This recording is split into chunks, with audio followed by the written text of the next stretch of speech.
വണ്ണം വയ്ക്കാത്ത കുട്ടികൾക്ക് തടി കൂടാൻ വേണ്ടിയിട്ട് ഉള്ള ഒരു ഡിഷാണ് ഞാൻ പരിചയപ്പെടുത്തുന്നത്. അതിനായിട്ട് ഇന്നലെ ഞാൻ വൈകുന്നേരം വച്ചെടുത്ത ചോറാണിത്. വെളുത്തരി തന്നെ വേണം, നിർബന്ധമാണ്. കുറുവ അരിയാണ് ഇത്. ഇത് നമ്മൾ വെള്ളത്തിലിട്ട് വെച്ചിരിക്കുകയാണ്. വെള്ളച്ചോറ്. ഇത് ചില കുട്ടികൾ കഴിക്കില്ല. തടി വെക്കണമെങ്കിൽ കഴിക്കുന്നത് നന്നായിരിക്കുമെന്ന് അവർക്ക് പറഞ്ഞു കൊടുക്കാം.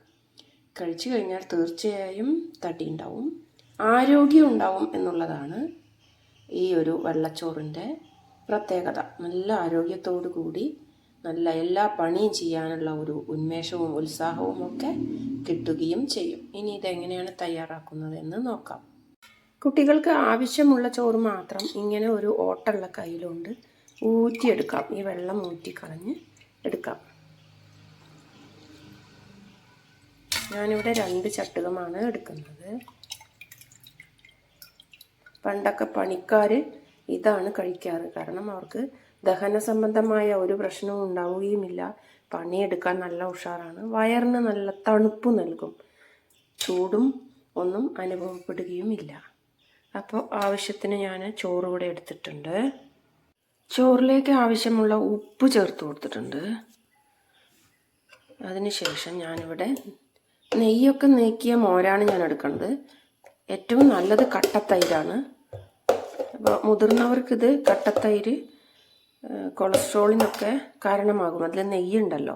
അപ്പോൾ ഞാനിവിടെ മോരാണ് എടുക്കുന്നത്. കുട്ടികൾക്ക് നമുക്ക് തൈര് ചേർത്ത് കൊടുക്കാം. അപ്പോൾ ഞാനിവിടെ 2 തവി മോരാണ് എടുത്തിട്ടുള്ളത്. അതിലേക്ക് ചേർത്ത് കൊടുത്തിട്ട് നല്ല പോലെ നമുക്കിത് കുഴച്ചെടുക്കണം.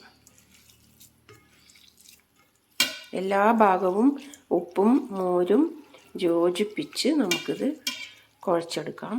കുറച്ച് ചോറിൻ്റെ കഷ്ണങ്ങൾ ഇതിൽ കിടക്കണം. എല്ലാ ഭാഗവും കുഴച്ചെടുക്കാം നമുക്ക്.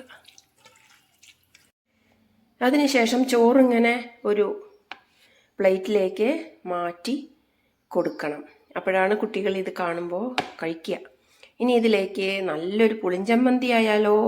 പുളിഞ്ചമ്മന്തി ഉണ്ടാക്കുന്നതിനായിട്ട് നല്ല കറുത്ത പുളി. ഇത് 1.5 വർഷത്തോളം പഴക്കമുണ്ട്. 1.5-2 വർഷത്തോളം പഴക്കമുണ്ട്. ഇത് നല്ല പുളി ഉണ്ടായിരിക്കും. അതുകൊണ്ട് കുറച്ച് ചേർത്താൽ മതിയാകും. ഇവിടെ എനിക്ക് കുറച്ചധികം സമ്മന്തി വേണ്ടതുകൊണ്ട് ഞാനൊരു 2 കഷ്ണത്തോളം ചേർത്ത് കൊടുക്കുന്നുണ്ട്. അപ്പോൾ പുളി, കറുത്ത പുളി. വറ്റൽ മുളകാണ്. അത് എരിവിനനുസരിച്ച് ചേർത്തോളുക. ഞാനിവിടെ 5 എടുത്തിട്ടുണ്ട്. പാകത്തിന് ഉപ്പ്, 1 ടീസ്പൂൺ പച്ച മല്ലിയാണ്. മല്ലിപ്പൊടി ചേർക്കരുത്, മല്ലി തന്നെ വേണം. ചുവന്ന ഉള്ളി 10 വട്ടത്തിൽ അരിഞ്ഞെടുത്തിട്ടുണ്ട്. 1 പിടി കറുവേപ്പില വേണം. ഇത് കുട്ടികൾക്ക് വിരശല്യമൊക്കെ ഉണ്ടെങ്കിൽ അത് പോകാനൊക്കെ നല്ലതാണ് ഈ കറുവേപ്പില കൂടി ഇതിലേക്ക് ചേർത്ത് കൊടുക്കുന്നത്. ഇനി ഇതെല്ലാം കൂടി വറുത്ത് നമുക്ക് അരച്ചെടുക്കാം. അമ്മിയിൽ അരച്ചാൽ നല്ല ടേസ്റ്റ് ആയിരിക്കും. മിക്സിയിൽ അരച്ചാലും കുഴപ്പമൊന്നുമില്ല. പാൻ ചൂടായി വന്നിട്ടുണ്ട്. അതിലേക്ക് എല്ലാം കൂടിയാണ് ഞാൻ ഇട്ട് കൊടുക്കുന്നത്. ഇത് നല്ലപോലെ വറുത്തെടുക്കണം. കുട്ടികൾ കഴിക്കുകയാണെങ്കിൽ തീർച്ചയായും നല്ല ആരോഗ്യമുള്ള ഒരു തടി അവർക്ക് വരികയും ചെയ്യും. എല്ലാ കാര്യങ്ങൾക്കും ചെയ്യാനൊരു ഉത്സാഹവും ഉണർവും ഉണ്ടാവുകയും ചെയ്യും. പക്ഷേ ഇന്ന് കാലത്ത് കുട്ടികളൊന്നും കഴിക്കില്ല. അതാണൊരു സങ്കടകരമായ കാര്യം. എന്തായാലും കഴിക്കുന്നവർ കഴിക്കട്ടെ. നല്ല ആരോഗ്യമുണ്ടാവട്ടെ. നല്ല പോലെ വറുത്തെടുക്കുക. ഇത് കരിയാതെ വറുത്തെടുക്കണേ. അപ്പം നല്ല മണം വന്നിട്ടുണ്ട്, നല്ല കളറായിട്ടുണ്ട്. നമുക്ക് തീ ഓഫ് ചെയ്തിട്ട് ഇത് നമുക്ക് അരച്ചെടുക്കാം.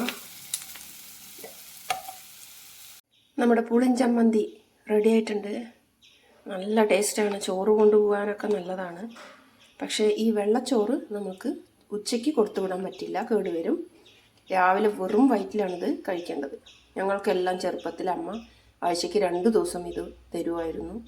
ഞങ്ങൾക്കൊക്കെ ഇപ്പോഴും നല്ല ആരോഗ്യം തന്നെയാണ്. അപ്പോൾ ഇതിൻ്റെ സൈഡിൽ ഇങ്ങനെ വെച്ചിട്ട് ഇങ്ങനെ ഉണ്ടാൽ നല്ല ആരോഗ്യവുമാണ്, നല്ല ടേസ്റ്റാണ്. നന്നായിട്ട് നമ്മൾ ചോറ് കഴിക്കുകയും ചെയ്യും. ട്രൈ ചെയ്യൂ.